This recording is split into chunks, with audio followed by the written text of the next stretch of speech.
Shalom saudara, saya mengajak kita untuk mengerti satu hal tentang investasi bodong. Karena investasi bodong ini sudah menipu banyak orang dan terus menipu hingga saat ini dan seterusnya itu akan terjadi. Mengapa investasi bodong begitu gampang terjadi? Karena hasrat keinginan kaya dengan cara-cara yang spontan, dengan cara-cara yang kelihatannya sedikit pengeluaran dan hasilnya besar, begitu menipu banyak orang.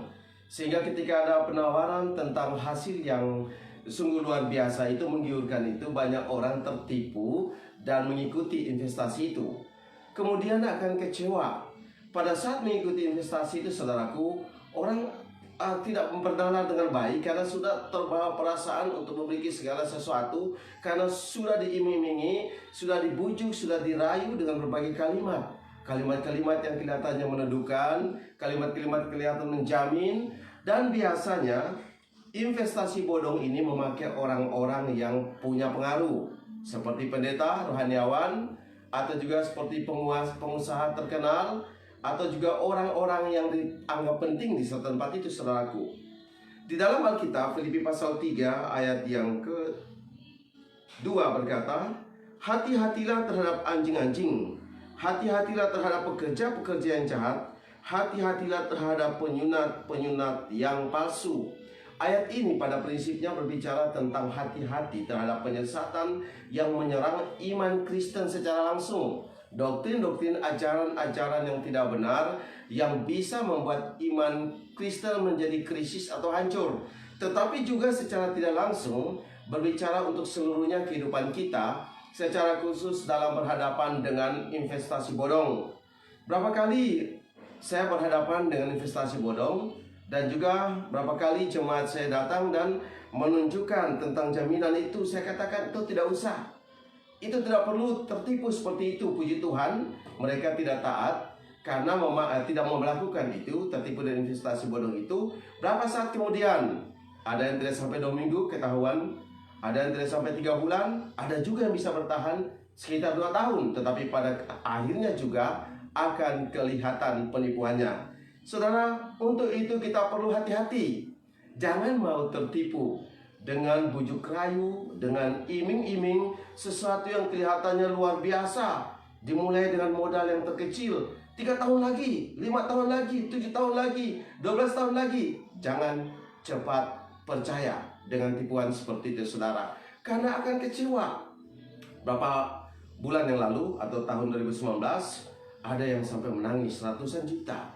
Tapi setelah itu akan malu untuk mengungkapkan, untuk menceritakan selanjutnya, dan orang lain juga kembali terkena akan pengaruh dari investasi bodong. Saat ini juga masih banyak yang tertipu. Mereka berjuang dengan iming-iming, menjamin dengan segala macam bahasa, disahkan lagi secara rohani dengan hal rohani, dan itu sepertinya menjamin. Hati-hati, jangan mau tertipu.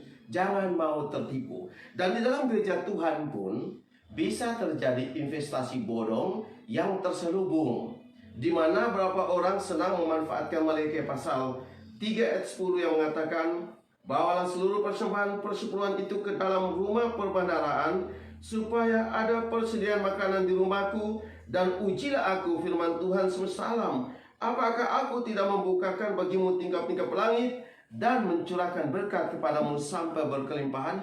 Ini ya memang firman Tuhan. Persepuluhan adalah sebuah pengalaman iman yang perlu dialami oleh setiap orang percaya, yang betul-betul melakukan bukan sebagai keharusan saja, tapi lebih dari keharusan, yaitu sukacita untuk melakukannya sebagai bagian dari panggilan Tuhan. Tetapi ada yang demi menguras dompet jemaat, demi menguras kekayaan orang lain, memakai ayat ini. Harus persepuluhan, harus Anda tidak diberkati karena tidak memberikan persepuluhan. Saudaraku, banyak orang tidak mengerti tentang Tuhan. Mereka punya mobil begitu banyak, mereka punya kekayaan begitu berlimpah, padahal mereka tidak pernah memberikan persepuluhan. Kalau itu jaminannya memberikan persepuluhan supaya menjadi kaya, itu bukan tujuan Tuhan. Memberikan persepuluhan sebagai bukti ketaatan kepada Tuhan. Bahkan kita tidak memberikan pun Tuhan sudah memperhatikan. Tuhan memang sangat menghargai ketaatan kita. Kita mempercayakan hidup kita dan melakukan firman Tuhan, tetapi bukan dipakai sebagai investasi bodong, terselubung, menjerat orang lain dengan jaminan keuntungan. Allah akan memberkatimu secara berkelimpahan. Ayah memberikan, Anda berikan 10 akan dikasih 100. Keliru. Orang tidak mengalami itu yang akan bertanya tentang ayat ini, dan dia merasa sebagai orang yang menipu dan ditipu. Kita adalah penipu dan dia ditipu. Untuk itulah kita perlu hati-hati juga dengan ayat ini. Di gereja saya memakai ayat ini untuk persepuluhan, tetapi tujuannya dengan kesadaran bahwa mengembalikan haknya Tuhan dengan sukacita, sebagai sebuah panggilan, bukan keharusan, bukan untuk dipaksa-paksa, bukan untuk selalu dipakai sebagai bahan khotbah. Tidak, saudaraku, kita perlu berhati-hati dengan hidup ini.